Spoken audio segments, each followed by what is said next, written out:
आ जाते हैं यूनिट 4 पर, which is performance of a contract. Obligations of parties to a contract, तो section 37 कहता है कि the parties to a contract either must either perform the promise or offer to perform their promises, which is the basic obligation of both the parties unless such performance has been waived or dispensed with because of operation of some of the sections or provisions of the act। मतलब कि आपको contract में जो आपने वादा किया है या तो उसको निभाना है या उसको ऑफर करना है निभाने के लिए सामने वाली पार्टी को। So tending of performance will see in a while. Before that, let me read it out, that promises bind the representatives of the promiser in case of death of such promiser before performance unless a contrary intention appears from the contract। मतलब कि personal nature का contract नहीं है, जैसे कि services लेते हो आप लोग तो वो पर्सनल नेचर के कॉन्ट्रैक्ट्स होते हैं किसी से, तो पर्सनल नेचर का कॉन्ट्रैक्ट नहीं है, पैसे लेने हैं किसी से, तो even on the death of the promisor such liability such promise devolves upon their legal representatives. तो उनके लीगल रिप्रेजेंटेटिव्स जो हैं वो बाइंड हो जाते हैं and they have to perform the promise unless contracted otherwise. Offer to perform or attempted performance or tender of performance. It may happen sometimes where the performance becomes due. The promiser offers to perform his obligation but the promisee refuses to accept the performance। कभी कभी ऐसा होता है कि performance due हो जाती है तो जो प्रॉमिसर है वो अपने प्रॉमिस को पूरा करने के लिए ऑफर करता है प्रॉमिसी को, लेकिन प्रॉमिसी मना कर देता है सामने से। तो ऐसे केस में क्या आपका ऑब्लिगेशन ख़त्म हो गया? बिल्कुल आपका ऑब्लिगेशन ख़त्म हो गया, but there are certain conditions कि आपका टेंडर कैसा होना चाहिए, वो which will see in a while. By whom a contract में भी परफॉर्म, 3 लोग हैं जो कॉन्ट्रैक्ट परफॉर्म कर सकते हैं, ईदर प्रॉमिसर हिमसेल्फ और इज एजेंट और अ लीगल रिप्रेजेंटेटिव। तो लीगल रिप्रेजेंटेटिव कब परफॉर्म करेगा? When the promiser is deceased. The promise under a contract may be performed as the circumstances may permit by the promiser himself or by his agent or his legal representative. Promiser himself, if there is something in the contract to show that it was the intention of the parties that the promise should be performed by the promiser himself, such promise must be performed by the promiser। For example, involvement of personal skills or diligence, singing है, services हैं, उसमें contract का जो essence होता है वही ये होता है कि पर्सनल नेचर ऑफ सर्विस है, तो जो प्रॉमिसर है वो खुद उन सर्विसेज को पूरा करे, प्रॉमिस को निभाए, तो प्रॉमिस करेगा। अगर ऐसा कुछ नहीं है तो फिर एजेंट भी कर सकता है, या फिर लाइबिलिटी जो होती है लीगल रिप्रेजेंटेटिव पे आ जाती है जब डिसीज हो जाता है promisor. Effects of accepting performance from third person, अगर प्रॉमिसी जिसको वादा लेना है, वादे का बेनिफिट लेना है, if he accept the performance from a third person, तो क्या वो बाद में कह सकता है कि प्रॉमिसर ने अपना प्रॉमिस नहीं निभाया and there is a breach of performance or anything like that? No, he can not afterwards enforce it against the promisor. So I'll read it out, that when a promisee accepts performance from a third party, he cannot afterwards enforce it against the promiser. That is, performance by a stranger results in discharging the promiser, although the latter has neither authorized nor ratified the act of the third party। तो यहाँ पर ये कहने का मतलब है कि third party कभी कभी रैटिफिकेशन भी नहीं लेती फ्रॉम द प्रॉमिसर, कभी कभी ऑथराइजेशन भी नहीं लेती है, लेकिन प्रॉमिस परफॉर्म कर देती है प्रॉमिसर का। ऐसे केस में भी ये क्लॉज एप्लीकेबल हो जाएगा। Next is joint promisors. अगर कुछ लोगों ने मिल के जॉइंटली प्रॉमिस किया हुआ है, मान लीजिए कि there is a wedding planner, तो वेडिंग प्लानर्स आर, उसमें बहुत सारी चीज़ें होती हैं, केटरिंग है, टेंट है, बहुत सारी चीज़ें होती हैं, डीजे है, तो all of them has jointly promised a party कि वो लोग शादी करवाएंगे, उनकी शादी का अरेंजमेंट करेंगे, वेडिंग प्लान करेंगे। So they must jointly fulfil the promise. If any of them dies, तो उनके लीगल रिप्रेजेंटेटिव करेंगे बाकी सारे सर्वाइवर्स के साथ। अगर सब सारे के सारे डिसीज हो जाते हैं तो उनके सारे लीगल रिप्रेजेंटेटिव जॉइंटली उस प्रॉमिस को परफॉर्म करेंगे। Next is any one of joint promises may be compelled to perform. मान लीजिए कि बहुत सारे जॉइंट प्रोमिसेस हैं, किसी पार्टी से प्रॉमिस कर रखा है jointly, but some of the joint promisers are incapable और are knowingly not performing the promise. तो उस ऐसे केस में जो प्रॉमिसी है वो किसी एक जॉइंट प्रॉमिसर को कंपेल कर सकता है कि आप ही सारे के सारे प्रॉमिसर्स का प्रॉमिस परफॉर्म करके दो। चलो जी, where two or more persons make a joint promise, the promisee may, in the absence of express agreement to the contrary. तो इसके अलावा अगर कुछ और agreement है which is an express agreement, तो वो माना जाएगा. अगर नहीं है तो the promisee may compel any one or more of such joint promises to perform the whole of the promise. Each promisor may compel contribution. अब जो जॉइंट प्रोमिसर्स में से किसी एक ने परफॉर्म कर दिया है अगर प्रॉमिस को, तो वो बाकी के सारे प्रोमिसर्स से कंट्रीब्यूशन तो मांगेगा ही मांगेगा. Next is sharing of loss by default in contribution.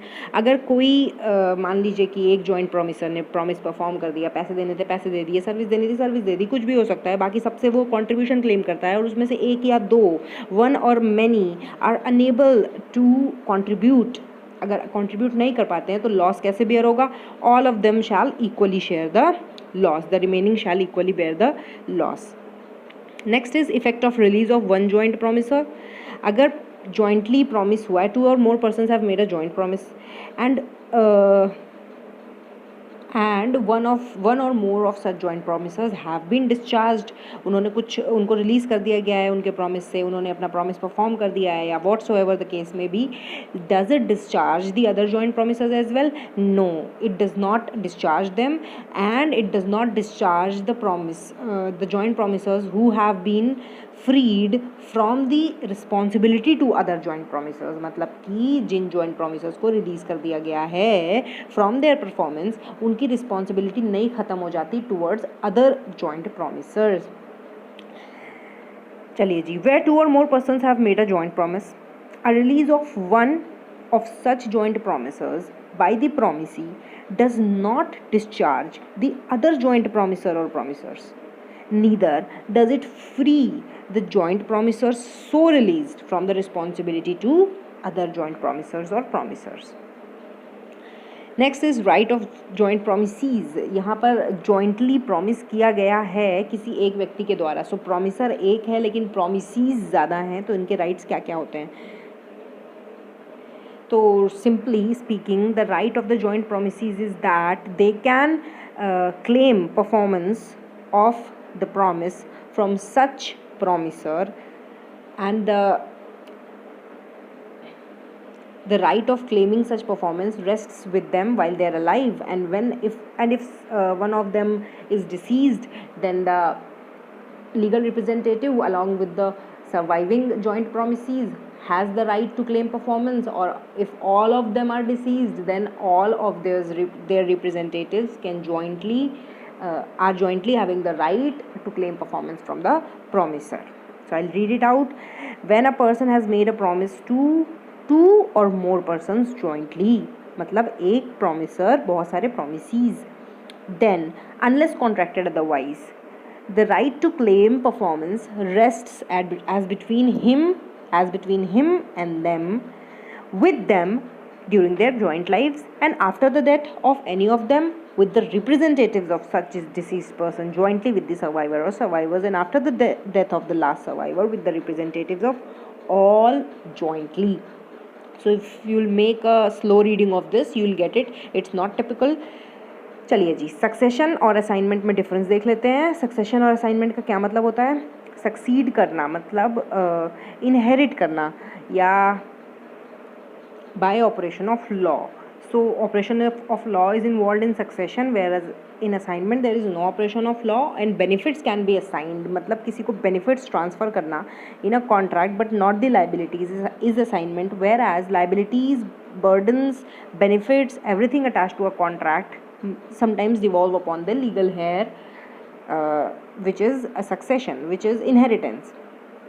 So liability is limited to the extent of the property inherited, definitely in succession, whereas such is not in the case of assignment. आगे बढ़ते हैं. Effect of refusal to accept offer of performance. इसका मतलब ये है कि यदि promiser ने अपना promise कंप्लीट करने के लिए, परफॉर्म करने के लिए ऑफर किया है promisee को, and the promisee refuses to accept the performance, in that case the promiser is absolved. He is not responsible for the non-performance anymore. So where a promiser has made an offer of performance to the promisee and the offer has not been accepted, then the promisor is not liable for non-performance, nor does he thereby lose his rights under the contract. अच्छा, कैसा offer आपको करना है, tendering of performance जो करनी है वो कैसा होना चाहिए? So there are some condition that it must be unconditional. अगर आप कंडीशंस इम्पोज कर रहे हो, for example if you have to deliver chairs to a person and you are imposing conditions that I will give the chairs unassembled, आपको खुद assemble करनी है, ऐसा कुछ है which was not earlier mentioned in the contract, तो ऐसे case में definitely obviously the promisee will refuse the performance. तो ऐसे केस में you are not discharged of your performance, of your promise. So the offer must be unconditional. The offer must be made at a proper time and place. आप business hours के अलावा या फिर किसी अजीब सी जगह पर, for example सिमेट्री में बुलाकर कह रहे हो कि मेरे को promise perform करना है, तो ऐसा थोड़ी ना होता है. So it must be made at a proper time and place and under such circumstances that promisee may have a reasonable opportunity of ascertaining that the promisor or his agent or his representative is able and willing to perform the whole of the promise. So what this technical jargon of words means that the promisee जो आपका acceptor of performance है, he must have a reasonable opportunity, उसके पास एक मौका होना चाहिए ये चीज़ ascertain करने का कि आपके पास न केवल क्षमता है, आप तत्पर हो अपने पूरे promise को निभाने के लिए. So under such circumstances आपको अपना ऑफर या टेंडर ऑफ परफॉर्मेंस करना है where the promisee has a reasonable opportunity of ascertaining that you or your agent or the representative whosoever is performing the promise is able and willing to perform the whole of the promise. If you're not able to perform the promise or you're not willing to perform the promise, then obviously the promisee is going to refuse the performance and then you are not discharged from your performance. Third is be such that the promisee must have a reasonable opportunity of seeing that the thing offered is the thing which the promisor is bound to deliver.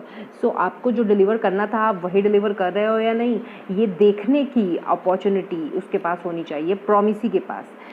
So आपका tendering of performance जो है इन 3 conditions को satisfy करेगा, तभी आपको devolve किया जाएगा आपकी लाइबिलिटी से. You will be absolved from your liability of performance. Next is effect of a refusal of party to perform promise.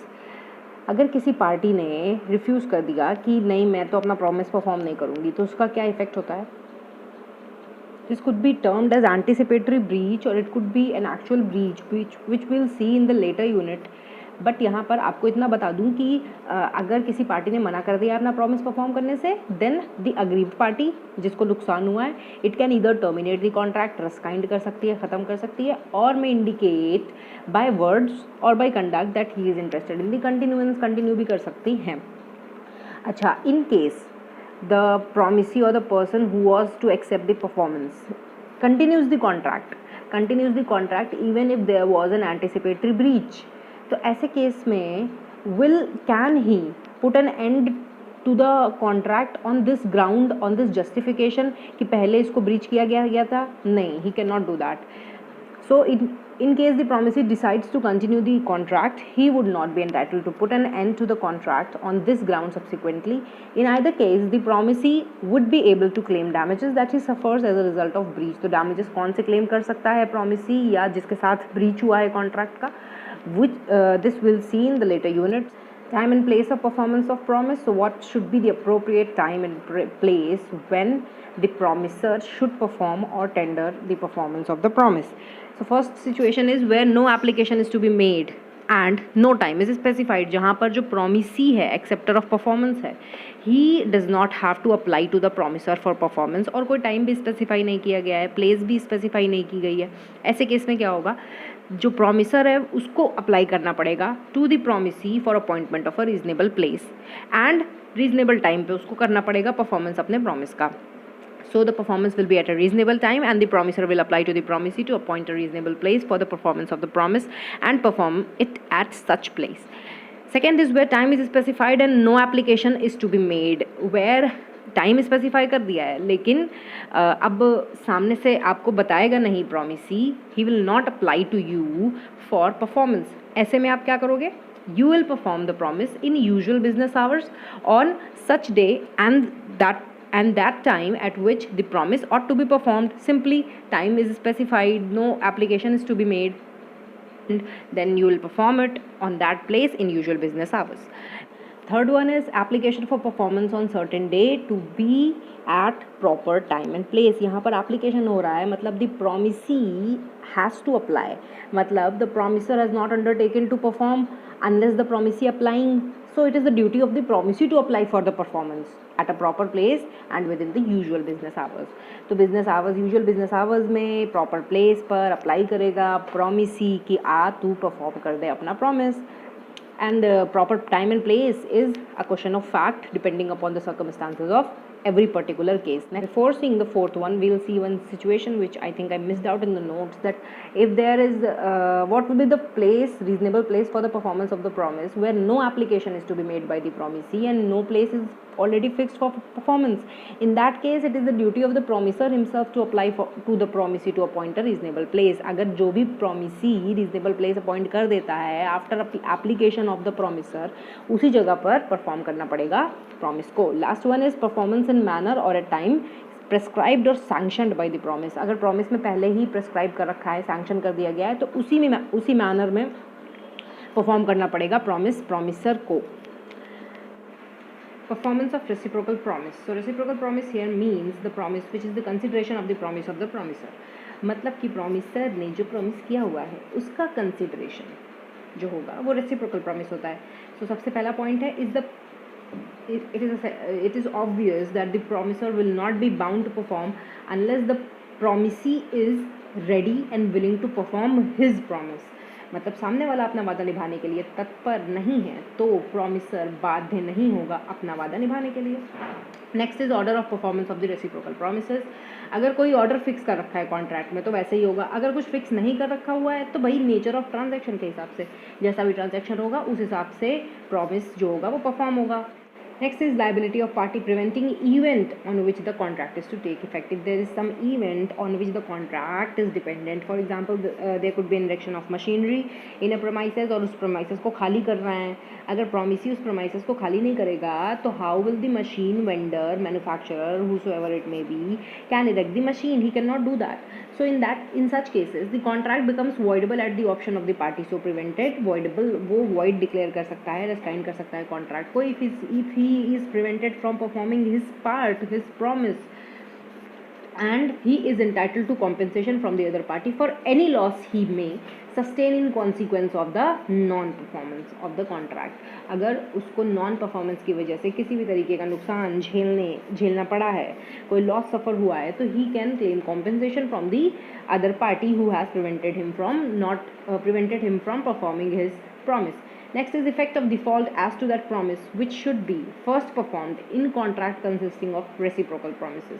अगर कुछ reciprocal promises हैं but there is a sequence कि एक promise पहले perform होगा तभी दूसरा perform हो पाएगा. For example, if I contract with someone to do embroidery on my t-shirt, so I'll have to buy and give them a t-shirt, only then they'll be able to perform their promise and do embroidery on it, isn't it? So ऐसे cases में क्या होगा, अगर मैं default करती हूँ so isn't the other party absolved from his performance, discharged from his performance? Yes. If the promiser who has to perform his promise before the performance of others' promise fails to perform it, he cannot claim performance of the other's promise and is also liable for compensation for his non-performance. I'll also be liable to the other party for compensation because I did not perform my promise, and I'll also not be able to claim performance from the other party, obviously. Next is effects of failure to perform at a time fixed in a contract in which time is essential. So we presume that in case of mercantile contract जहाँ पे सामान की खरीद बेच होती है वहाँ पर time is essential. Money is not an essential of the contract but time is very essential. सामान अगर timely नहीं पहुँचाया गया तो फैक्ट्री रुक सकती है, wages रुक सकते हैं वर्कर्स के, वर्कर्स idle बैठ सकते हैं. So ऐसे में क्या इफेक्ट होगा? The promisee, he can rescind the contract and the contract becomes voidable at his option. वो ख़त्म कर सकता है contract को, continue भी कर सकता है. continue करेगा तो क्या होगा, we'll see later. So when a party to a contract promises to do certain thing, ये promiser की बात हो रही है, at or before the specified time, किसी समय, निश्चित समय से पहले या निश्चित समय पर, and fails to do any such thing at or before the specified time, the contract or so much of it as has not been performed, या तो पूरा नहीं परफॉर्म किया या फिर थोड़ा सा नहीं परफॉर्म किया, तो जितना भी नहीं परफॉर्म हुआ है या पूरा नहीं परफॉर्म हुआ है, it becomes voidable at the option of the promisee. The promisee can rescind such contract if the intention of the parties was that the time should be the essence of the contract. So time bound contracts जो होते हैं उसमें performance on the specified time is very essential. Next is effects of such failure when time is not essential. जब time is not the essence of the contract, time is not essential, ऐसे case में will the contract become voidable? No, the contract will not become voidable by the failure of failure of performance, but the promisee, the person who has suffered, will be entitled to compensation from the promiser. Next is effect of acceptance of performance at a time other than agreed upon, if there is agreed upon time. For example, I've given you the example of cake over here, that मेरा birthday है and I asked the cake vendor to send me cake at a specified time. So this is a time bound contract, time is the essence of this contract, and it does not perform his promise, but I ask him to deliver the cake the next day. So I am accepting the performance at a time other than the time agreed upon. ऐसे case में क्या होगा? Then in that case I cannot claim compensation for the loss occasioned to me on non-performance of the promise earlier, unless I show my intention to take compensation from such person who has defaulted in his performance. So I'll read it out, that if in case of contract voidable, a contract which is voidable because the time was the essence and the person did not perform on the specified time, the promisee accepts performance of such promise at any time other than the agreed time के अलावा performance accept कर लिया, the promisee cannot claim compensation for the loss occasioned by the non-performance of the promise at the time agreed. I cannot claim compensation unless, कब तक नहीं claim कर सकती? जब तक at the time of acceptance he gives notice to the promiser of his intention to do so. If I notify the promiser of my intention to claim compensation from him, in that case I can claim compensation from such promiser. So if you are accepting the performance of a contract in which the time was the essence, in that case you'll have to notify the promiser that if he is not able to perform his promise at that specified point of time, then you'll claim compensation from him if you are accepting the performance at a time other than the specified time. I hope you got it. Next is agreement to do impossible acts. So impossible acts के लिए अगर आपने agreement कर रखा है, so it is void ab initio, but if there is any supervening impossibility, subsequent illegality, post contractual कोई impossibility, unlawfulness हो जाती है किसी contract में subject matter की, then the contract becomes void, as it becomes impossible to perform, it becomes unlawful to perform. Compensation for loss through non-performance of acts known to be impossible or unlawful. So it says that the promiser will have to compensate the promisee where the promiser knew or could have known with reasonable diligence कि जिस चीज़ का उसने promise किया हुआ है that is impossible, that is unlawful. So in that cases he'll have to compensate the promisee where promiser knew or with reasonable diligence might have known which the promisee did not know to be impossible or unlawful.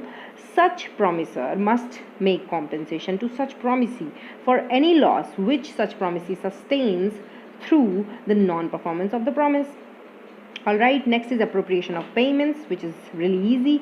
तो debtors और creditors के बीच में कभी कभी हमको payments appropriate करनी होती है. So here we'll talk about receipt of payments. तो अगर payment, if there are a lot of debts which are of different dates and different times from the same debtor and you are receiving those payments, so how will you appropriate them as per law? So three situations which have been described in the act are, first one is application of payment where debt to be discharged is indicated. मतलब कि जो आपका debtor है वो आपको payment देते समय indicate कर रहा है कि वो कौन से debt को discharge करने की कोशिश कर रहा है rather. Where debtor owing several distinct debts, अलग अलग debts owe करता है to one person, makes a payment to him either with express intimation or under circumstances implying that the payment is to be applied to discharge of some particular debt, then the payment, if accepted, must be applied accordingly. मान लीजिए कि अलग अलग dates हैं और debtor ने बोल दिया कि ये वाला डेट, ये वाला जो पैसा है वो मैं पे कर रहा हूँ off the debt which I incurred on such and such debt, तो आप उसी वाले डेट के साथ उसको सेट ऑफ करोगे, अप्रोप्रिएट करोगे। If he shows by action, implication show करता है दैट मान लीजिए कि उसने बहुत सारा सामान आपसे ख़रीदा हुआ है एंड ही शोज़ दैट मैं आपको जो पेमेंट कर रहा हूँ वो इस पर्टिकुलर सामान की है, तो you will apply the payment accordingly. Next is application of payment where debt to be discharged is not indicated. जहाँ पर debt discharge करते समय debtor has not indicated anything, यहाँ पर debtor will might have to face some loss. How? I'll tell you that where the debtor has omitted to intimate and there are no other circumstances indicating to which debt the payment is to be applied, the creditor may apply it at his discretion to any lawful debt actually due and payable to him from the debtor. And the most important thing over here is where its recovery is or is not barred by the law in force for the time being. मतलब कि अगर एक debtor से creditor ने पैसे लेने हैं and those are and the debts are distinct, some of them have been barred by a limitation act and debtor जो है he omits टू इंटीमेट कि कौन से डेट के टूवर्ड्स मैं पेमेंट कर रहा हूँ, ऐसे केस में the creditor can appropriate such payment at his own distinction, उसकी मर्जी से वो अप्रोप्रिएट कर सकता है, उस डेट के लिए भी कर सकता है that has been barred by limitation, is और इज़ नॉट बार्ड, दोनों ही सिचुएशंस, दोनों ही तरीके के लॉफुल डेट्स में वो उस पेमेंट को अप्रोप्रिएट कर सकता है। ऐसे केस में जो पेमेंट बार्ड बाय लिमिटेशन है उसका फ़ायदा डेटर को नहीं मिल पाएगा। So it's better to indicate. The third one is application of payment when neither party appropriates, ना creditor ना debtor दोनों ही appropriate नहीं कर रहे हैं, then the debts will be applied towards the payments in order of time. सबसे पुराने date के लिए सबसे पहले पैसा अप्लाई हो जाएगा। अगर इक्वल स्टैंडिंग के डेट्स हैं ऐसे में क्या होगा, प्रोपोर्शनेटली हम प्रोपोर्शनेटली अप्लाई कर देंगे पेमेंट को। So where neither party makes any appropriation, the payment shall be applied in discharge of the debts in order of time whether they are or not barred by law. So यहाँ पर भी whether or not they are barred by law, the payment can be applied towards the debts, lawful debts. If the debts are of equal standing, the payment shall be applied in discharge of each proportionately. Proceeding further, contracts which need not to be performed with the consent of both the parties. ऐसे कौन से contracts हैं जिनको perform करने की ज़रूरत नहीं पड़ती है। First one described over here section 62 is effects of novation, rescission and alteration of contract. So 3 तरीके से आप कॉन्ट्रैक्ट को चेंज कर सकते हो। फर्स्ट वन इज़ नोवेशन, जहाँ पर कॉन्ट्रैक्ट को नया कर देना, नोवेशन इज़ नया कर देना, old contract is discharged and it need not be performed. नया कॉन्ट्रैक्ट जो होता है it comes into place, it substitutes the old contract. Effects of rescission. Rescissions means rescinding, ख़त्म करना, repeal करना. A contract is also discharged by rescission where the parties to a contract agree to rescind it, ख़त्म करना चाहती हैं. The contract need not be performed. In the case of rescission, only the old contract is cancelled and no new contract comes into existence. Obviously it is not novation, so नया contract नहीं आता है, rescission होता है, पुराना contract खत्म होता है। Third one is alteration. Alteration is very much like novation. Novation में पूरा नया कॉन्ट्रैक्ट आ जाता है, पूरा ओल्ड कॉन्ट्रैक्ट जो होता है वो ख़त्म हो जाता है। whereas in the case of alteration there is only change of terms and conditions. So where the parties to a contract agree to alter the original contract is rescinded with the result that it need not be performed. In other words, a contract is also discharged by alteration. The terms of the contract may be so altered by mutual agreement that the alteration may have the effect of substituting a new contract for the old one. In other words, the distinction between novation and alteration is very slender. There is very blurred distinction between both of them. कभी कभी ऐसा हो सकता है कि there is too much change in terms and conditions of the old contract, which in effect brings a whole new contract into existence. So उस समय novation जैसा ही कुछ हो जाता है, but we'll see the difference right here. Novation में क्या होता है, it is substitution of an existing contract with a new one, whereas in alteration the terms of the contract are altered. Novation में there may be a change in the contracting parties, but the most important thing in alteration is that the parties remain the same. Novation में substitution of new contract होता है, whereas in alteration there may be a change in some of the terms and conditions of the original agreement, but there is not a substitution of a new contract altogether.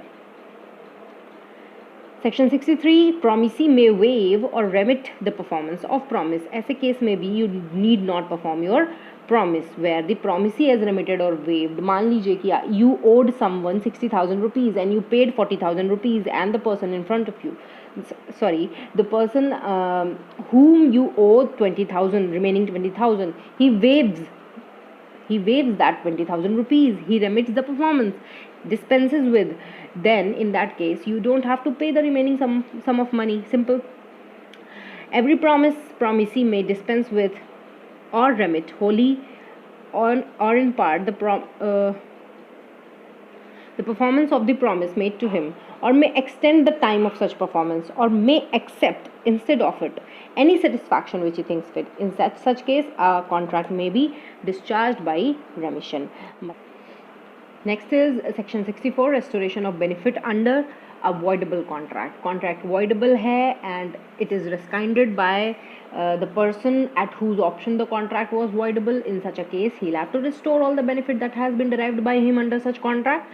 बस यही कहता है ये section, that when a person at whose option a contract is voidable rescinds it, the other person thereto need not perform any promise contained therein in which he is the promiser. The party rescinding a voidable contract shall, if he has received any benefit thereunder from another party to such contract, restore such benefit as far as may be to the person from whom it was received.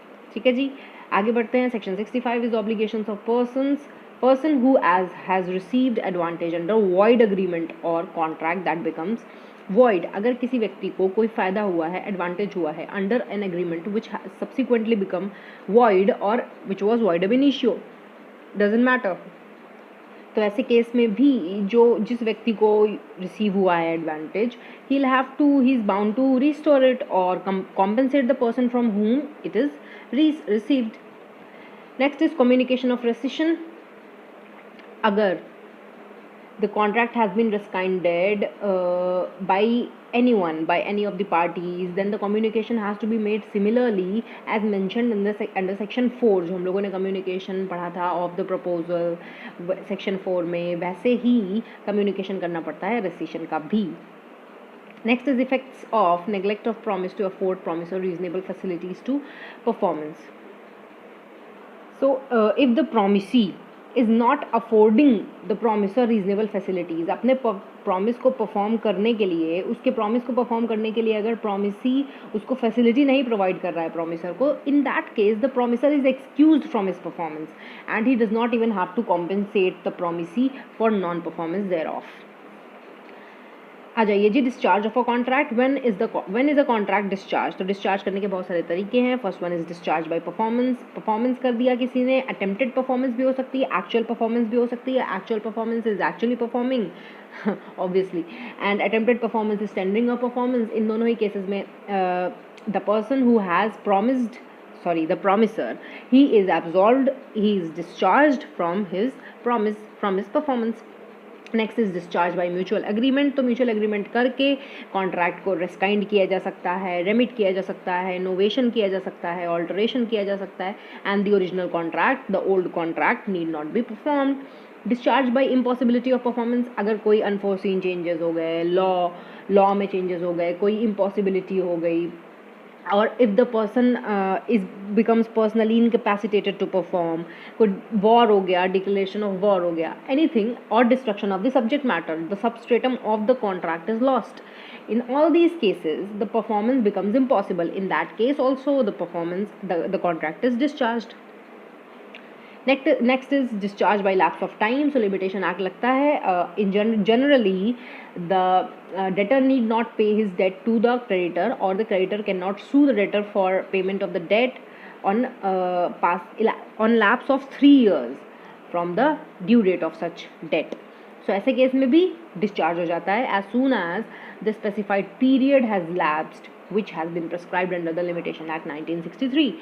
So a contract need not be performed within, a contract should be performed within a specified period as prescribed by the Limitation Act 1963. If it is not performed and if no action is taken by the promisee within the specified period of limitation, he is deprived of he is deprived of remedy at law. For example, if a creditor does not file a suit against the buyer for recovery of the price within 3 years, the debt becomes time barred and hence irrecoverable. Fifth one is discharge bye operation of law. Operation of law कैसे हो गया? Insolvent हो गया कोई व्यक्ति, अगर promisor या promisee insolvent हो जाता है या डेथ हो जाती है किसी की, तो by operation of law the contract automatically gets discharged. Discharge by breach of contract, breach हो जाता है, it could be actual breach, anticipatory breach which will see in a while, कुछ भी हो जाता है ऐसा, and the party which is not at default chooses to rescind the contract in case of anticipatory breach. In such a case, the contract is discharged. Moreover, the party who is not at default can claim the other party for damages and injuries, which we'll see in the next unit. Promisee may waive or remit the performance of the promise. In such cases also, अगर आपके performance को remit कर दिया है, waive कर दिया है, ख़त्म कर दिया है, मत दो पैसे, नहीं चाहिए, ठीक है, ऐसे केसेस में भी आपको परफॉर्म नहीं करना पड़ेगा अपना प्रॉमिस को. Of rights, the next one is effects of neglect of promisee to afford promisor reasonable facilities for performance. We have already seen this. Next is merger of rights. Merger of rights मतलब the superior rights override an inferior right. For example, मैंने ज़मीन को lease पे ले रखा है, so I'm paying lease rentals. Machine को lease पे ले रखा है, ठीक है जी, तो मैं लीज रेंटल्स पे कर रही हूँ, and thereafter I purchase the machine, so I become the owner. So do I have to So old contract is discharged because there is a supersession by a superior right over the subject matter of the contract. So sometimes the inferior rights and the superior rights coincide and meet in one and the same person. In such a case, the inferior rights merge into the superior rights. On merger, the inferior rights vanish and are not required to be enforced. आ जाते हैं unit 5 पे, which is breach of contracts and its remedies. Very important unit, very very important unit. So कितने तरीके की breaches हो सकती है? There could be 2 types of breaches of contract. First one is anticipatory breach. Anticipation करना मतलब पहले से ही ब्रीच कर देना. When the due date hasn't even arrived, due date नहीं आई, जो टाइम फिक्स किया था परफॉर्मेंस का वो नहीं आया, पहले से ही बोल दिया प्रॉमिसर ने कि मैं अपना प्रॉमिस नहीं निभा पाऊंगा, बाय बाय टाटा. इसको हम कहते हैं एंटिसिपेटरी ब्रीच ऑफ कॉन्ट्रैक्ट. इसके ऐसे एंटिसिपेटरी ब्रीच में what are the options available to the promisee? The promisee can either rescind the contract, खत्म कर सकता है कि ठीक है यार तू नहीं परफॉर्म कर सकता, so let's rescind the contract, I will rescind the contract. Or he can allow the continuance of the contract till the due date, कि ड्यू डेट तक देख लेते हैं, तब तक भी if you are incapable of performing the contract then I will rescind it on the due date, ठीक है. An anticipatory breach of contract is a breach of contract occurring before the time fixed for the performance has arrived, when the promisor refuses altogether to perform his promise and signifies his unwillingness even before the time for performance has arrived. It is called anticipatory breach, and it may take either of the two ways, expressly by words spoken and written and impliedly by the conduct of the parties. So express भी हो सकता है anticipatory breach and implied भी हो सकता है. What are the effects? In this case, the promisee is excused from performance definitely, or from further performance. He gets an option to either treat the contract as rescinded and sue the other party for damages from the breach of contract immediately without waiting for the due date. तो या तो वो तुरंत ही रेस्काइंड कर दे contract को और सू कर दे दूसरी पार्टी को डैमेजेस के लिए, ब्रीच के लिए, or he may elect not to rescind but to treat the contract as still operative, या उसको ऑपरेटिव वो मान सकता है, and wait for the time of performance and then hold the other party responsible for the consequences. Wait कर सकता है due date का और जो भी टाइम फिक्स था उसका, and then the guilty party, if he so decides on reconsideration, may still perform his part on the contract and can also take advantage of any supervening impossibility which may have the effect of discharging the contract. So ऐसा हो सकता है कि anticipatory breach हो गया, but before the due date there is some supervening impossibility of the contract and the contract becomes void. In such a case, the person who had breached the contract earlier before the due date, he can also take the advantage of such supervening impossibility. आइए जी actual breach पे आ जाते हैं। Actual breach मतलब सच में breach कर देना, actually breach कर देना, ड्यू डेट आ गई है मना कर देना, मैं अपना वादा तोड़ रहा हूँ। चलिए जी, इन contrast to anticipatory breach, it is the case of refusal to perform the promise, वादा तोड़ दिया, on the scheduled date. When one of the parties breaks the contract by refusing to perform his promise, he is said to have committed a breach of contract हो जाता है. In such a case, the other party to the contract obtains a right of action, भाई right of action मिल जाता है against the one who has refused to perform it. दोनों ही cases में anticipatory breach हो या actual breach हो, right to action, right to sue for damages मिल जाता है aggrieved party को, the party who has suffered loss from such breach उसको मिल जाता है. Actual breach of contract may be committed at the time when the performance is due or during the performance of the contract. In both the situations, actual breach could be committed. What are the remedies available? Suit for damages. And what is this written? This is wrong.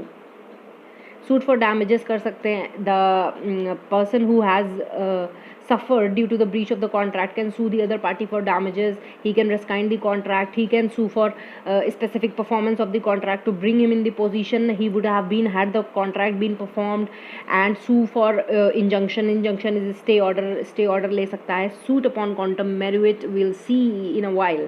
चलिए जी, suit for damages देख लेते हैं. So what kind of damages can be claimed from the person who has breached the contract?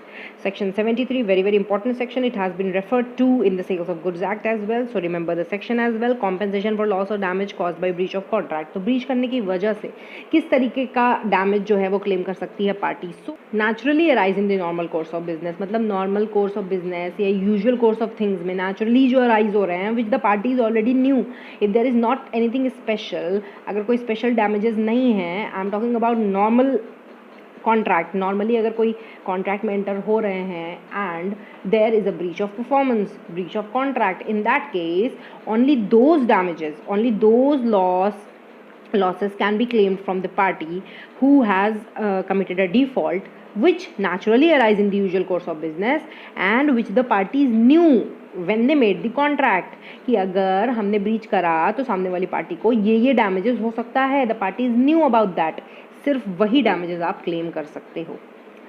Such compensation is not to be given for any remote or indirect loss or damage sustained by the reason of breach. कोई दूर का loss हो रहा है, remotely कोई loss हो रहा है because of the breach and कोई स्पेसिफिकली आपने कॉन्ट्रैक्ट नहीं किया हुआ है और सामान ना मिलने की वजह से आप गवर्नमेंट का टेंडर लूज़ कर देते हो for example. So government tender lose हो गया तो वो थोड़ी ना आप क्लेम कर पाओगे from the person who has not supplied you with the goods because the person who was to perform the promise did not know कि गवर्नमेंट टेंडर आने वाला है. ठीक है जी. So normal course of business में जो लॉस होंगे यूजुअली वही आप क्लेम कर सकते हो. Compensation for failure to discharge obligations resembling those created by the contract. So actually it's nothing, it just says if a person was obliged to do something and he did not do that thing, तो आप उससे वही damages claim कर सकते हो जो कि आप तब claim करते अगर वो resemblance, obligation resemblance had been a contract, a real contract, and there was actually a breach of non-performance. मतलब कि it is nothing but it is treating a legal obligation as a contract for the purposes of claiming damages. All right. So okay, I'll read it out. That when an obligation resembling those created by a contract, मतलब finder of lost goods. Taking an example, अगर आप finder of lost goods हैं तो you have to return those goods to the true owner of the goods. So it is an obligation which resembles a contract. It is a quasi contract. So when an obligation resembling those created by a contract has been incurred and has not been discharged, so I'm not discharging, so I'm not returning the lost goods to their true owner. Any person injured by the failure to discharge it, so the true owner of the goods is entitled to receive the same compensation from the party in default from me as if such person had contracted to discharge it and has broken his contract. So it will be treated as a contract. So it is just saying that quasi contracts will be treated as real contracts for the purposes of claiming damages. चलिए जी देखते हैं remedy by way of damages और kinds of damages. सबसे पहला है ordinary damages. Ordinary damages मतलब क्या होता है? As I have already told you that these damages arise in the natural course of the usual things, मतलब नेचुरली अराइज हो रहे हैं। दोनों पार्टीज को पता था कि अगर हमने ब्रीच किया तो सामने वाली पार्टी को इस तरीके का डैमेज होगा due to the breach of performance. तो हैडली वर्सेस बैक्सटेंडेल के केस में क्या होता है, जो आटे की चक्की होती है उसका क्रैंक शॉफ्ट टूट जाता है तो of the piece flour mill, and he gives the crank shaft, broken crank shaft to D, और बोलते हैं डी से कि उसको फाउंड्री में तुम ले आना, वहाँ पर हम नया बनाएंगे और 2 दिन में ले आना। But he brings it after 7 days, तो 5 दिन एक्स्ट्रा हो गया ना, तो 5 दिन फैक्ट्री बंद रही इनकी। तो इन्होंने सू कर दिया डी को कि not only for the delay in the delivery but also for the loss of profit which was suffered by the mill. See, it's written over here that P sued D for damages not only for the delay in the delivery of the broken parts but also for the loss of profit suffered by the mill for not having been worked. ऐसे case में it was held that ordinary damages क्या थे? The loss of profit was not ordinary damage. The person D, he was not knowing that the factory would not function. So यहाँ पर जो P हैं वो सिर्फ और सिर्फ लॉस क्लेम कर सकते हैं, कॉम्पेंसेशन ले सकते हैं due to the delayed delivery of the crankshaft. The count held that P was entitled only to ordinary damages and D was not liable for the loss of profits because the only information given by P to D was that the article to be carried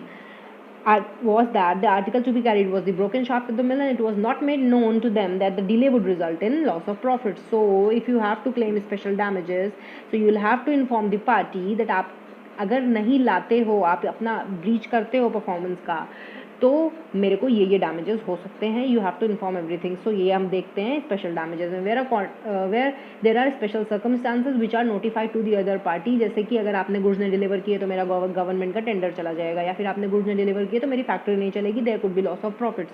अगर आप ऐसा कुछ inform कर देते हो parties को, in that case you can claim special damages as well. Where a party to a contract receives a notice of special circumstances affecting the contract, he will be liable not only for damages arising naturally and directly from the breach but also for the special damages. Next is vindictive or exemplary damages. vindictive और exemplary का मतलब होता है mental damages, मतलब कि आपकी respect, self respect को अगर कोई डैमेज हुआ है तो आप वो क्लेम कर सकते हो. इसके लिए आपको 2 एग्जांपल्स दिए हुए हैं. First one is breach of promise to marry. अगर कोई व्यक्ति आपसे शादी का वादा करता है और वो उसको तोड़ देता है, अब आप बोलोगे कि promise to marry is not even a contract, it is a domestic contract. मान लीजिए डोमेस्टिक कॉन्ट्रैक्ट नहीं है, मान लीजिए कि लीगल रिलेशंस क्रिएट करने का इंटेंशन था. इन दैट केसेस अगर प्रॉमिस तोड़ रहा है कोई व्यक्ति, तो how will you quantify that in money? So that will be termed, the quantification of such damage, such mental damage will be termed as vindictive or exemplary damages. And second example is wrongful dishonor of the check. तो Gibbons versus Westminster bank के case में ये देखा गया है, wherein the bank dishonored the check of the customer wrongfully and it caused heavy loss to his reputation. तो reputation loss हुआ है. In that case also he can claim vindictive or exemplary damages. Next is nominal damages.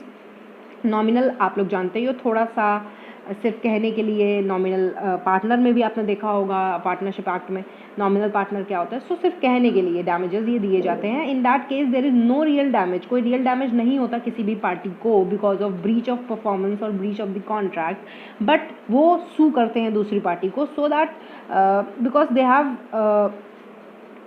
broken a promise, so इसलिए वो sue करते हैं. and they get some amount which maybe maybe even 10 rupees, 10 पैसे लिखा हुआ है because it is an obsolete act 1872 का, तो which has not been modified yet, alter नहीं हुआ है. But as you already understood that nominal damages are awarded where the plaintiff has proved that there has been a breach of contract but he has not in fact suffered any real damage. It is awarded just to establish the right to decree. मतलब मेरे पास हक था आपको सू करने का और आपने गलती करी तो मैंने आपको सू कर दिया, बस इसीलिए नॉमिनल डैमेजेस पे कर दिए जाते हैं. Next is damage for deterioration caused by delay. मान लीजिए कि कोई एग्रीकल्चरल प्रोडक्ट्स का कोल्ड स्टोरेज है, वहाँ पर जो AC है, एयर कंडीशनर है, वो ख़राब हो जाता है. ऐसे केस में if there is a delay in delivery of the new air conditioner, so there could be a deterioration of goods, goods ख़राब हो सकते हैं, जो पेरिशेबल नेचर ऑफ आइटम्स हैं वो पेरिश हो सकते हैं. तो इन that case the damages could be claimed from the party not only for the deterioration but also for an opportunity of sale which has been missed because of such delay.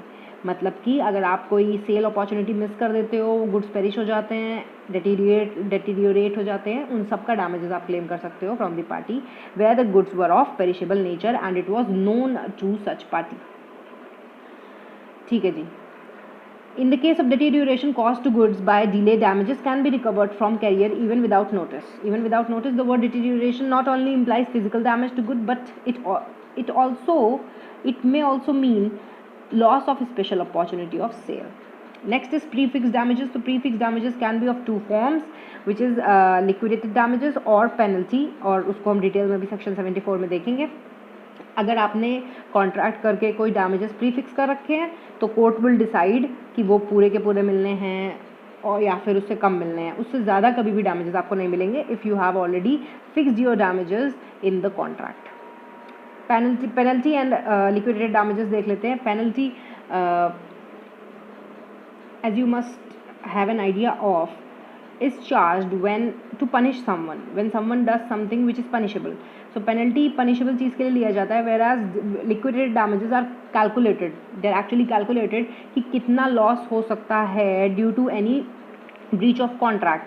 It is a genuine pre-estimate. So Indian law में वैसे इन दोनों का कोई distinction नहीं है, but there is a distinction in the English law which has been mentioned in your act. So I'll read it out for you, but it is not relevant. The parties to a contract may provide beforehand, पहले से ही, the amount of compensation payable in case of failure to perform the contract. In such cases, the question arises whether the courts will accept this figure as the measure of damage. Court accept करेगा या नहीं. तो Indian court will question the amount of penalty and liquidated damages both, और उससे ज़्यादा कभी भी नहीं मिल सकता है damage, and they will check whether these are estimates, pre-estimates of genuine damages or not. अगर genuine damages नहीं है, अगर उनको लग रहा है कि this is punishable in nature और बहुत ज़्यादा एग्जैजरेटेड इसको एस्टिमेट किया गया है, पेनल्टी के नेचर में है, तो they will not allow it, they will allow only some amount of it. चलिए जी, इंग्लिश लॉ में क्या होता है? If the sum fixed in the contract represents a genuine pre estimate by the parties of the loss which would have been caused by a future breach, it is liquidated damage. Such a clause is effective and the amount is recoverable. मतलब liquidated damages are recoverable under English law. But where the sum fixed for the contract is unreasonable sum है and it is used to force the other party to perform the contract, it is penalty. Force का use हो रहा है to pressurize the other party to perform the contract. Such a clause is disregarded and the injured party cannot recover more than the actual loss. Actual loss से ज़्यादा recover नहीं कर सकते हैं. In Indian law, there is no distinction between penalty and liquidated damages. The courts in India award only a reasonable compensation not exceeding the sum so mentioned in the contract. जो भी आपने contract में mention कर दिया है उससे ज़्यादा तो मिलने वाला नहीं है वैसे भी. But the courts may allow less. A decree is to be passed only for reasonable compensation not exceeding the sum named by the parties. Thus, Section 74 entitles a person complaining of breach of contract to get reasonable compensation and does not entitle him to realize anything by way of penalty. penalty तो नहीं मिलने वाली कहीं पर भी. चलो जी आगे बढ़ते हैं. एक्सेप्शन क्या है? सेंट्रल गवर्नमेंट या स्टेट गवर्नमेंट का कोई बॉन्ड है तो डेफिनेटली इट्स पब्लिक ड्यूटी और उसको आप ब्रीच कर रहे हो तो आपको पेनल्टी भी देनी पड़ जाएगी. तो अपने को एक्सक्लूड कर दिया है central government and state government ने. आते हैं डिस्टिंक्शन देखते हैं लिक्विडेटेड डैमेजेस एंड पेनल्टी में. So penalty is sum payable in so large as to be far in excess of the probable damages. जितने damages होने वाला है उससे sum बहुत ज़्यादा है. And liquidated damages are genuine pre-estimates. And penalty is expressed to be payable on a certain date and a further sum in the event of default being made. मतलब कि जितना amount of damage है उससे भी ऊपर, over and above that amount आप कुछ पे कर रहे हो तो that will be termed as penalty. Besides claiming damage, there could be other remedies as well which are available to a party. First one is rescission of contract. अगर कोई party अपने प्रॉमिस को परफॉर्म नहीं कर रही है, breach कर रही है, in that case the other party can treat the contract as rescinded and he is absolved of his obligations as well and he is entitled to compensation. अपने खुद के ऑब्लिगेशन से भी रहित हो जाती है और कॉम्पेंसेशन भी क्लेम कर सकती है from the party who has defaulted in his performance. Next is quantum meruit. Quantum meruit. So meruit means जितना काम किया उसको क्वांटिफाई करना, उसके हिसाब से कॉम्पेंसेशन क्लेम करना, as much as the party doing the service has deserved. This type of damage is computed when there is no pre fixed remuneration. पहले से कुछ फिक्स नहीं करके रखा हुआ है, तो जितना काम किया है उसके हिसाब से जो डैमेज है वो डिटर्मिन किया जाएगा, एसर्टेन किया जाएगा. That is quantum meruit. So I'm reading it out. Where one person has rendered service to another in circumstances which indicate an understanding between them that it is to be paid for. मतलब पैसे के लिए काम किया है, not gratuitously. Although no particular remuneration has been fixed, the law will infer a promise to pay. So law is inferring there is a promise to pay where the act is being done and it is not gratuitous. So quantum meruit क्या होता है? It covers a case where the party injured by the breach had at the time of breach done part but not all of the work which he is bound to do under the contract and seeks to be compensated for the value of the work done. For the application of this doctrine, two conditions must be fulfilled. It is only available if the original contract has been discharged and the claim must be brought by the party not in default. So this is very important over here that the party not in default मतलब breach हमने नहीं किया है, breach किसी और party ने किया हुआ है, लेकिन I had performed my part of promise partially and there was no prefixed remuneration for that part performance of my promise.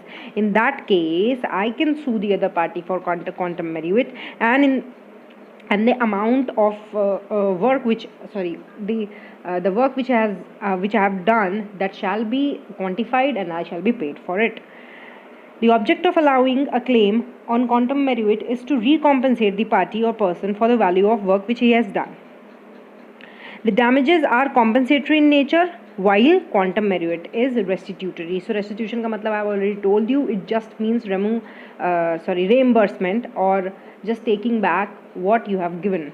Okay, damages are compensatory in nature. तो damage आप vindictive damages claim कर सकते हो, exemplary damages, something mental harassment damages, special damages में आप ऐसी चीज़ें claim कर सकते हो जहाँ पर आपको एक्चुअल लॉस नहीं भी हुआ है. For example if you lose a government tender, consider it as anticipatory profit. We do not anticipate profits and gains, so we couldn't have anticipated in our books of accounts the government tender. So अगर वो गया तो books of accounts के हिसाब से हमें कोई loss नहीं हुआ है as such, but तब भी हम damages claim कर सकते हैं. तो damages are compensatory in nature, whereas quantum meruit is just restitutory. It is but reasonable compensation awarded on implication of a contract to remunerate.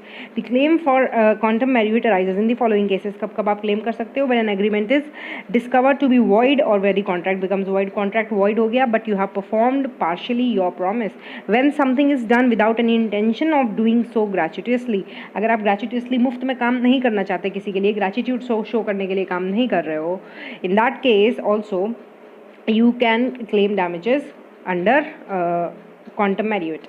Where there is an express or implied contract to render services but there is no agreement as to remuneration, where the remuneration is not prefixed, where one party abandons or refuses to perform the contract, breach of contract हो गया है, then the party which is not in default can claim damages in the form of quantum meruit. Next, where a contract is divisible and the party not in default has enjoyed the benefit of part performance. जो party default में नहीं है, it enjoyed the benefit of part performance.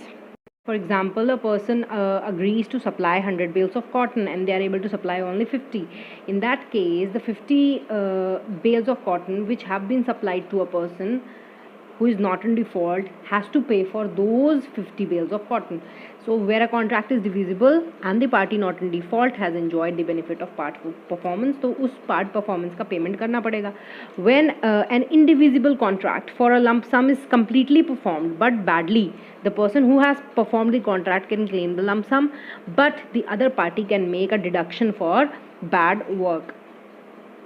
So it says that अगर किसी ने आपका काम कर दिया है for a lump sum and the promise has been completely performed, पूरा काम कर दिया है लेकिन गंदे तरीके से, गलत तरीके से किया है, ठीक से नहीं किया, so while paying them you can deduct charges, make a deduction for bad work. Okay, This was all quantum merit. Next is suit for specific performance. We have seen specific performance wherein a party can claim the other party to perform their contract where there is a breach, to carry out the promise in accordance with the terms of the contract. Next is suit for injunction. Injunction मतलब रोकना, मतलब उस किसी व्यक्ति को वो काम करने से रोकना जो उसने प्रॉमिस किया था कि मैं नहीं करूँगा. For example, if a partner, outgoing partner, contracts with the firm not to open a similar business after retiring, in that case, if he opens a similar business, तब partners क्या करेंगे? They will sue the outgoing partner or the seized partner, the partner who has ceased to be a partner,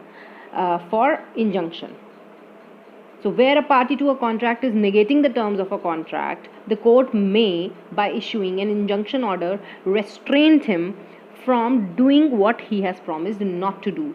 जो promise किया है कि नहीं करूँगा, वो चीज़ ना करने के लिए वो चीज़ कर रहे हो आप, उसके लिए रोक देगी आपको कोर्ट. That is injunction और stay order. Stay order भी हम उसको कहते हैं. Next is party rightfully rescinding contract is entitled to compensation. जब आप कोई व्यक्ति आपका काम ठीक से नहीं कर रहा है, either he is not willing to or he is not able to perform their promise. So in that case you are entitled to compensation because you are rightfully rescinding the contract. आप rescind कर रहे हो contract को, but not because you are not able to perform your part of promise, but because the other party has not performed their promise correctly or they have done bad work. In such a case, a person who rightfully rescinds a contract is entitled to compensation for any damage which he has sustained through non-fulfillment of the contract. ठीक है जी? So this unit was really important. Proceeding towards the last unit, contingent and quasi contracts. आ जाते हैं contingent contracts पे, which are described in the section 31. तो contingent contracts are very much like wagering contracts, बस इतना फ़र्क होता है that the collateral event in wagering, सट्टेबाजी में क्या था कि collateral event में the parties contracting did not have any interest, कोई legitimate interest नहीं था उनका, whereas in contingent contract there is an interest. जैसे कि insurance contract हमने देखा था, yes, insurance contract is a contingent contract. Okay, a contract to do or not to do something, if some event collateral to such contract does or does not happen. कोई event है, uncertain है, उसके happening या non happening पे dependent है कुछ और event, the main purpose of the contract, in such types of contracts are called contingent contract. अच्छा, वेजरिंग कॉन्ट्रैक्ट्स में एक और चीज़ होती है, the event is the main purpose of the contract, not a collateral one. Okay, examples are contracts of insurance, indemnity, guarantee fall under this category. So guarantee कब execute होती है? अगर if the person is unable to pay their debts, then the guarantor has to pay it for on the behalf of the person who has defaulted in the payment. Okay, so this is also an event. The guarantee contract is also dependent upon an event in which the person defaults in payment of a sum of money to their creditor. Okay. So collateral event क्या होता है contingent contract में? It has been defined as an event which is neither a performance directly promised as a part of the contract, it is not a performance of the promise. ऐसा नहीं है कि वो event हो जाएगा या नहीं होगा तो उसकी वजह से किसी का प्रॉमिस जो है वो परफॉर्म हो जाएगा, ऐसा कुछ नहीं है. Not the whole of the consideration of a promise, neither it is a consideration, it is not promise or set of promises which form consideration for each other.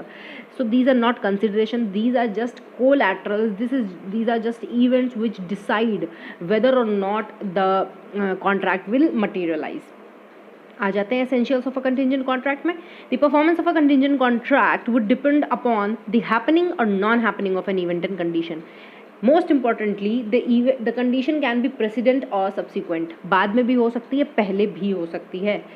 The event referred to is collateral to the contract. The event is not a part of the contract. The event should be neither performance promised nor a consideration for a promise. The event should not be a mere will of the promiser. सिर्फ मर्जी नहीं होनी चाहिए promiser की, यही सबसे important point है यहाँ पर, which is unique. That अगर मर्जी है सिर्फ, for example कि I'm living in Mumbai and you live in Delhi, so I'm telling you कि अगर मैं दिल्ली आती हूँ तो I will enter into a sale contract with you. So this is my wish, this is my will this is just a will and this will not become a contingent contract, क्योंकि मेरा आना या ना आना is not an event which the happening of which is contingent. It is just my mere will that I am stating in front of the promisee. The contingent event should not be a mere will, and the event should be contingent in addition to being the will of the promiser. It should be contingent as well as it should be the will of the promiser. The event must be uncertain. Where the event is certain or bound to happen, the contract is due to be performed, then it is not a contingent contract. Contingent contract ही नहीं रह जाता if the event is not uncertain and it becomes certain. Rules relating to enforcement. How will a contract be contingent contract be enforced? First one is enforcement of contracts contingent on an event happening. अगर कोई event होता है तब कैसे enforce होगा contract? Section 32 says that where a contingent contract is made to do or not to do something. If an future event happens, it cannot be enforced unless and until that event has happened. Or if the event has become impossible, the contract becomes void. अगर event impossible हो जाता है तो contract void हो जाएगा. अगर event हो जाता है तभी वो contract enforce होगा, otherwise नहीं enforce होगा. So this is simple and you know this. Next is enforcement of contracts contingent on an event not happening. अगर not happening है तो कब उसको enforce कर सकते हो? When the event becomes impossible.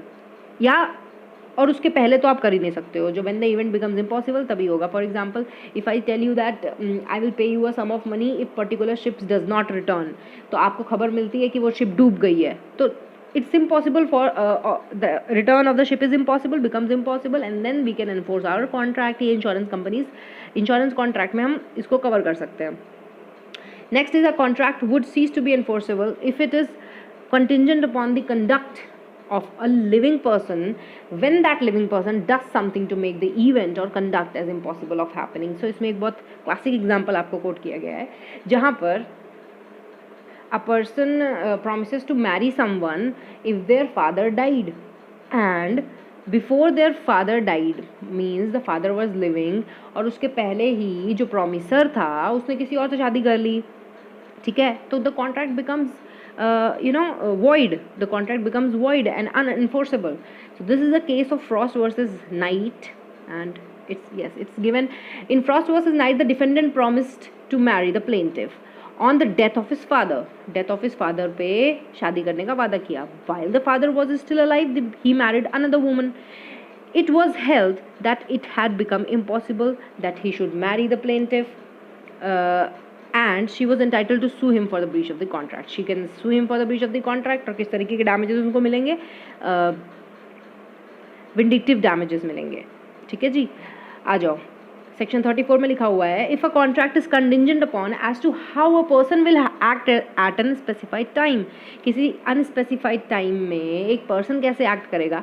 The event shall be considered to have become impossible when such person does anything which renders it impossible that he should act within any definite time or otherwise than under future contingencies. चलो जी आगे बढ़ते हैं. Section 35 contingent on happening of specified events with in the fix time. Fix time में कुछ specified event होगा तभी contract materialise होगा. ऐसे केस में अगर फिक्स टाइम लैप्स हो जाता है तो भी कॉन्ट्रैक्ट वॉइड हो जाएगा. अगर वो इवेंट इम्पॉसिबल हो जाता है before expiry of such fix time, in that case also the contract will become void. So contingent contracts to do or not to do something if a specified uncertain event within a fixed time, a specified uncertain event happens within a fixed time, becomes void if at the expiration of the time fixed such event has not happened, or if before the time fixed such event becomes impossible. तो दो situations आपको दी हुई हैं जब जब contract void हो जाएगा. Next is contingent on specified event not happening within a fixed time. अगर कुछ if the contract is dependent upon an event dependent upon not happening of an event in a fix time, तो fix time lapse हो गया और वो event नहीं हुआ तो भी कॉन्ट्रैक्ट जो है वो वॉइड हो जाएगा. अगर वो टाइम ख़त्म होने से पहले ही वो इवेंट का होना श्योर हो गया, it is certain that the event will happen, in that case also the contract will become void. So contingent contracts to do or not to do something if an if a specified uncertain event does not happen within a fixed time may be enforced by law when the time fixed has been expired. अगर time fix जो time fix था वो expire हो जाता है तो आप उसको एनफोर्स कर सकते हो क्योंकि वो इवेंट तो हुआ ही नहीं, and such event has not happened or before the time fix is expired if the event has become impossible. Impossible हो जाता है टाइम फिक्स जो एक्सपायर्ड टाइम फिक्स टाइम है उसको ख़त्म होने से पहले अगर वो इवेंट इम्पॉसिबल हो जाता है तो नॉट हैपनिंग पे वैसे भी डिपेंडेंट था, सो इम्पॉसिबल भी हो गया। Now you can enforce the contract. चलो जी, so these were all easy things, they have been just written too much, single reading of these will do. Contingent on an impossible event, impossible event पे contingent है तो the contract in itself is void ab initio, क्योंकि impossible event है वो तो हो ही नहीं सकता है। Contingent agreements to do or not to do something if an impossible event happens are void whether the impossibility of the event is known or not to the parties to the agreement at the time when it is made. ठीक है जी, चलो contingent contract और वेजरी में differences देख लेते हैं। Contingent contract is to do or not do something with reference to a collateral event happening or not happening, whereas wagering is a promise to give money or money's worth with reference to an uncertain event happening or not happening.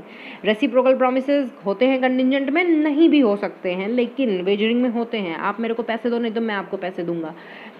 Next is uncertain event. Uncertain, the event is collateral in the contingent contract, whereas in wagering it is the core factor. It is the main purpose. Next is nature of contract. Contingent contracts may not be wagering in nature, but a wagering contract is essentially contingent in nature. It is always contingent in nature. Interest of contracting parties. The contracting parties, do they have the interest in the subject matter? Definitely in case of contingent contract, but they do not have any interest in case of wagering contracts in the subject matter, the property, anything. Next is doctrine of mutuality of loss and gain. Loss and gain होता है क्या? It is not based upon the principle or doctrine of loss and gain contingent contracts, whereas losing and gaining alone matters in case of wagering contracts, and they are valid and these are void. चलो जी, कौसी contracts देख लेते हैं। Resembling a contract, these contracts are resembling a contracts, इनको contract जैसा माना जाता है। A valid contract must contain certain essential elements such as offer, acceptance, capacity, consideration, free consent, but sometimes the law implies a promise imposing obligations on one party and conferring rights in favor of the other. किसी एक party को rights दे रहे हैं, किसी एक पे obligations impose कर रहे हैं। Such cases are not contracts in strict sense, उनको हम स्ट्रिक्ट सेंस में कॉन्ट्रैक्ट्स तो नहीं कह सकते, but the court recognizes them as relations resembling those of contract and enforces them as if they were contracts. उनको एनफोर्स किया जाता है as if they are contracts. आपने ये भी देख रखा है सेक्शन 73 के बाद हमने देखा था, जहाँ पर for the purposes of damages quasi contracts have been recognized as real contracts. Hence the term quasi contracts resembling a contracts. Quasi contracts are based on principles of equity, justice and good conscience. अंतरात्मा अच्छी होनी चाहिए, fairness होना चाहिए, justice न्याय होना चाहिए, उनके इन्हीं सारे तत्वों, इन्हीं सारे प्रिंसिपल्स पर बेस्ड होते हैं हमारे quasi contracts. Quasi contracts these rests upon the maxim no man must grow rich off another person's loss. So you could memorize this, you could remember this, that no man must grow rich out of another person's loss. In India it is also called certain relations resembling those created by contracts. Now let's see the features कि the right in a quasi contract जो होता है वो it is generally in form of money and it is a determined ascertained sum of money. So such a right is always a right to money and generally, though not always, to a liquidated sum of money. Liquidated here means ascertained, an estimate, a genuine estimate of the sum. It does not arise from any agreement of the parties concerned, but it is imposed by law, and it is a right which is available not against the world but against a particular person or persons only, so that in this respect it resembles a contractual right. So पूरी दुनिया के खिलाफ नहीं होता है वो right जिस व्यक्ति के पास होता है quasi contract में, but it is against one particular person or persons. आ जाइए quasi contracts देखते हैं हम। Section 68 is claim for necessary supply to a person incapable of contracting. अगर आप किसी minor या unsound mind के व्यक्ति को necessary supply करते हो और to a person who is dependent upon such minor or such person who is of unsound mind, उसको आप सप्लाई करते हो नेसेसरीज। ऐसे केस में you can claim reimbursement from such person's property estate. Okay, if a person minor or lunatic or anyone whom he is legally bound to support is supplied by another person with necessaries suited to his condition of life, necessaries not luxuries, the person who has furnished such supplies is entitled to be reimbursed from the property of such incapable person. ठीक है जी, तो ये भी कोई contract एक तरीके का, the minor और द ल्यूनेटिक पर्सन और the person with unsound mind never consented, never gave his consent to reimburse you, लेकिन आपने खुद से गुड कॉन्शियंस में उसको सप्लाई किया नेसेसरीज, तो you can take reimbursement from his estate, from his property, but he is not personally liable, remember that. Next is payment by an interested person, section 69। मान लीजिए, I give you an example that, मान लीजिए कि I am in debt, so my mother goes and pays the debt on my behalf, so she is an interested person, or you know natural love and affection भी हो सकता है, या फिर some other party paid on my behalf। मान लीजिए कि मैंने किसी कंपनी से रेजिग्नेशन दिया and there is a bond and I am joining government services, so government paid that bond। ऐसा होता है, ऐसा एक्चुअली होता है, government pays sometimes the bond of the companies where the people get, where a person gets, a candidate gets a government job। तो ऐसा कुछ है, तो ऐसे केस में भी the person who is making such payment is entitled to be reimbursed from the person on whose behalf the payment was made। A person who is interested in the payment of money and who pays it, which another is bound to pay, another is bound by law to pay, is entitled to be reimbursed by the other। मतलब मैंने किसी और के behalf में payment कर दिया जो उसको पे करना था, because I was interested in the transaction. ऐसे केस में I am entitled to be reimbursed, मेरे को पैसा मेरा मिलना चाहिए फ्रॉम सच पर्सन। तो section 69 payment by an interested person, remember this.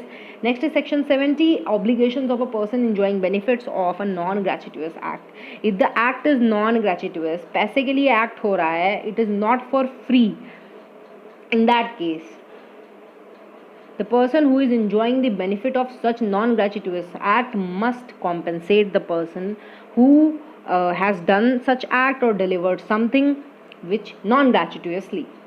Okay, तो मान लीजिए कि एक मैगजीन कंपनी है जिसका सब्सक्रिप्शन एक व्यक्ति का ख़त्म हो गया है, लेकिन तब भी सब्सक्रिप्शन ख़त्म होने के बावजूद भी उसके घर पे मैगजीन्स डिलीवर हो रही हैं और वो मैगजीन्स पढ़ रहा है, he is enjoying the benefits there of.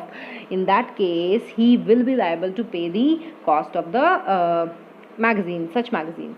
So where a person lawfully does anything for another person, एक व्यक्ति ने दूसरे व्यक्ति के लिए कुछ किया और delivers to him anything, कोई सामान भी दिया, not intending to do so gratuitously, मतलब gratitude नहीं शो कर रहे हैं, फ्री में काम नहीं हो रहा है, such other person enjoys the benefits thereof, benefits भी enjoy कर लिए, the latter is bound to pay compensation to the former। जो बाद वाला व्यक्ति है, other person जिसने enjoy किया है benefit, he is bound to pay the person who has supplied him with goods or done any act for him। The latter is bound to pay compensation to the former in respect of or to restore the things so done or delivered।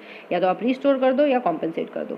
It thus follows that for a suit to succeed, the plaintiff must prove that he had done the act or had delivered the thing lawfully, he did not do so gratuitously, and the other person enjoyed the benefit। तो आपको अगर इस suit में successful होना है तो you will have to prove these three things to claim compensation from a person जिसके लिए आपने नॉन ग्रेचुitously काम किया है। कॉसी कॉन्ट्रैक्ट बन जाता है, Shyamlal versus state of UP. तो जी इसमें श्यामलाल जी हैं, उनको कंपल्सरी रिटायर कर दिया था गवर्नमेंट के द्वारा, उनकी रिटायरमेंट की एज भी नहीं आई थी, लेकिन उनको तब भी कंपल्सरी रिटायर कर दिया था। तो उन्होंने रिट पिटिशन लगा दिया हाई कोर्ट में और इंजंक्शन ऑर्डर ले लिया कि भाई इनको स्टे ऑर्डर लगा दीजिए हमारे कंपल्सरी रिटायरमेंट के ऑर्डर पर। एंड ही वॉज री इंस्टेटेड, उनको वापस बुला लिया, उनको सैलरी भी देते रहे, लेकिन उनको कोई काम नहीं दिया गया। He was given no work and later on the appeal was decided in the favour of the government. मतलब कि जो ये कंपल्सरी रिटायरमेंट वाला ऑर्डर था गवर्नमेंट का वो सही था, इसके फेवर में इसके फेवर में जजमेंट आ गया। And Shyamlal here was directed to return the salary paid to him during the period of reinstatement। So this is also a type of quasi contract wherein you have taken salary and have not done any work। In that case you will have to reimburse the salary or reinstate the amount which you have taken, the benefit you have taken। Next is responsibility of a finder of goods, section 71। A person who finds goods belonging to another and takes them into his custody is subject to the same responsibility as if he were a bailey. तो bailment में हमने देखा हुआ है, bailment क्या होता है, जहाँ पर एक व्यक्ति दूसरे व्यक्ति को अपना कुछ सामान देता है for accomplishment of a purpose or for taking care of such thing. तो हम मानेंगे कि he is a bailee, he must take good care of the thing which he has found. तो उसको वापस करनी होती है, फाइंडर ऑफ लॉस्ट गुड्स को वापस करना होता है टू देयर ट्रू ओनर. अच्छा, ट्रू ओनर अगर नहीं मिला तो इस in that case only he can claim and retain the goods with him. Thus the finder of lost goods has to take proper care of the property as a man of ordinary prudence would take. No right to appropriate the goods, कहीं पे appropriation नहीं करना है, use नहीं करना है, and to restore the goods if the true owner is found, and if the true owner is not found तो restore नहीं करना है goods को. तो इसमें Hollins versus Howler का केस है, and this is also come in your exam, जहाँ पर एक व्यक्ति जो होता है वो डायमंड उठाता है from a jewellery shop and hands over it to the owner of the jewellery shop saying कि इसका जो ओनर आ जाए तो उसको वापस कर देना. Despite best effort the true owner could not be traced. Best efforts करने के बाद भी जो ओनर है वो owner of the shop could not find the true owner of the diamond. In that case, the person who had found the diamond, only he can retain the diamond except everyone else. मतलब जो shop का owner है, he cannot have the diamond with him, but the person who found the diamond can keep the diamond with him. So held, F must return the diamond to H. मतलब F यहाँ पर shop owner है, he must return to the person who found it as he was entitled to retain the goods found against everybody except the true owner. True owner के अलावा वो बाकी सबके ऊपर है. He'll supersede everyone to retain that goods, retain that diamond except the true owner. Next is money paid by mistake or under coercion. अगर गलती से किसी को पैसा दे दिया है या कुछ सामान दे दिया है या फिर कोएर्शन का इस्तेमाल करा था और किसी भी पार्टी के पास कोई पैसा या कोई सामान आ जाता है तो such party must restore the benefits which have been taken. A person to whom money has been paid or anything delivered by mistake or under coercion must repay or return it. Every kind of payment of money or delivery of goods for every type of mistake is recoverable. Every type of mistake is recoverable. Mistake के case में भी कोई भी पैसा दिया, कोई भी delivery of goods दिया, वो भी recoverable है. A payment of municipal tax made under mistaken belief or because of misunderstanding of the terms of the lease can be recovered from municipal authorities as well. You know it very well. जहाँ पर आप income tax भी ज़्यादा दे देते हो तो you can claim it back from the income tax authorities. Quasi contracts और contracts में डिफरेंसेस देख लेते हैं. तो क्वासी कॉन्ट्रैक्ट्स में essentials of a valid contract सारे के सारे प्रेजेंट नहीं होते हैं, whereas in a contract the essentials are present. Obligations are imposed by law in case of quasi contracts, whereas they are created by the consent of the parties in case of a contract. All right, so we have finished with the Indian Contract Act. I hope you will watch these lectures twice at least, so that you are thorough with the chapter, because this is a big chapter and it's important as well. A lot of questions are being asked. All the best for your examinations. I hope